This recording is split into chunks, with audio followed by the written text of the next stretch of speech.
भुवनेश्वर रे शीत तो बेसी हुए नहीं ए वर्ष टिके शीत अनुभूत होती जहाँ को आमको गोटे भल लगुच जितेबले अन्य आड़े शीत जाड़े लोक थरुँच कि आम से सहानुभूति रही कि आम गोटे मधुर अनुभूति शीत गोटे मधुर अनुभूति एवं एपर्यंत भुवनेश्वर को कुहुड़ी जमी बाहर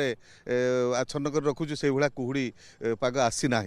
तेणु भुवनेश्वर आमको भल लगुच शीतटा आम चाहूँ आउ कि दिन शीत भी रहू शीत शरीर एवं जीवन शीतर आवश्यक रही जदियो किसी अंचल या द्वारा बहुत प्रभावित होती गरीब लोक मैंने जाड़े थरुंच एवं चाष कार्य भी ठीक भाव में हो पारना तेणु आम भावुँ तापमात्रा जब बढ़ आमपाई नुह ओडावासी समस्त ये गोटे भल अनुभूति आण समस्ते निज कार्य जोग दे पारे। हाँ एक्चुअली भुवनेश्वर रे शीत जी हवा कथा मो जान आम बहुत दिन रही शीत भुवनेश्वर 10 डिग्री तलू खसी आसे 9 पद भी आसी ए वर्ष 12-13 भितर अच्छी तेणु ये मध्यम धरण जी हवा कथा से शीत हो